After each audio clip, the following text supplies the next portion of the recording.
कुंभ कुंभ किस लिए मनाया जाता है?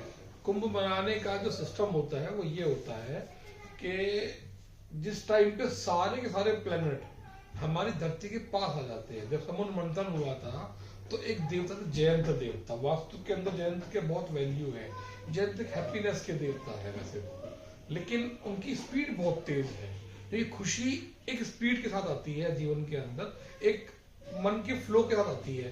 तो इसको कंट्रोल कौन करता है? मून करता है। ऐसी जयंत जो है कैसे देवता है जिनकी स्पीड बहुत तेज है, उन देवता को काम दिया गया था कि समुद्र मंथन से जो अमृत निकला है उस अमृत को लेके आप राक्षसों से दूर लेके जाइए, क्योंकि उनकी स्पीड बहुत ज्यादा थी। उनके पीछे राक्षस भागे, सारे के सारे देवताएं उनके पीछे भागे। अल्टीमेटली उस भागा दौड़ी के चक्कर में 4 धरती पे गिर गई। उन 4 जगहों पे ही कुंभ को मनाया जाता है। उसमें से एक है आपका नासिक, एक है आपका हरिद्वार, एक है आपका प्रयागराज और एक है आपका उज्जैन। ये 4 जगह है जहां पे वो आपका कुंभ को सेलिब्रेट किया जाता है और एवरी 5-12 ईयर्स भी ये आता है।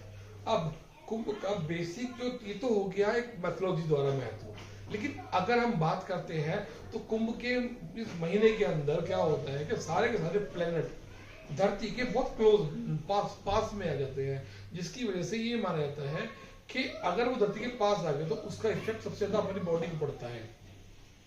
आप इस तरीके से समझ सकते हैं, जैसे कि अगर बात करते हैं हम मून के आने की, जब चांद आता है रात को तो हाई टाइड शुरू हो जाती है, जब सूर्य आता है तो लो टाइड शुरू हो जाती है समुद्र के अंदर। इसका मतलब क्या है कि मन को हम मून से कंट्रोल देखते हैं। हम बोलते हैं कि जो मन होता है वो हमारे मून से कंट्रोल होता है, चंद्रमा से कंट्रोल होता है। अगर वो चंद्रमा से कंट्रोल होता है तो उसके ऊपर ये बोल सकते हैं हम लोग कि भाई मन को कंट्रोल चंद्रमा करता है। तो इसका मतलब ये है कि सारे प्लैनेट्स का हमारी बॉडी पे कोई ना कोई इफेक्ट पड़ रहा होता है। पुराने जमाने में हम सुना करते थे, आज भी सुनते हैं, हमने महाभारत देखी जिसमें बोलते थे कि ये इंद्र पुत्र है, ये सूर्य पुत्र है, ये उसका पुत्र है। वो ऐसे नहीं है पुत्र।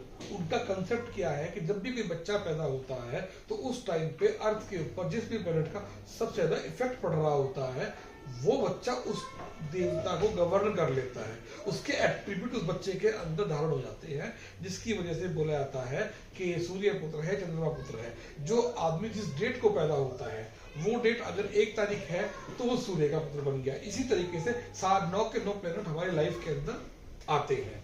इन्हीं प्लैनेट्स की जब ये नियरेस्ट टू द अर्थ हो जाते हैं तो ये हमको कुछ देने के लिए आते हैं। वो उसी को हम अमृत बोलते हैं जो हमें मिल जाए। तो कहते हैं कि मन कौन है? वाटर। मून कौन है? वाटर। चंद्रमा इज द वाटर। अगर आप पानी में स्नान करते हैं तो आप अपने मन को कंट्रोल करते हैं। मन को कंट्रोल करने के लिए सारे प्लैनेट हमारे के धरती पे आ गए। तो इसलिए बोला जाता है कि आपको अगर अमृत पान करना है तो कुंभ के इस मेले में अमृत पान कीजिए और इस मेले में नहाइए, कुंभ के इन स्थानों पर जाके नहा के आइए। धन्यवाद।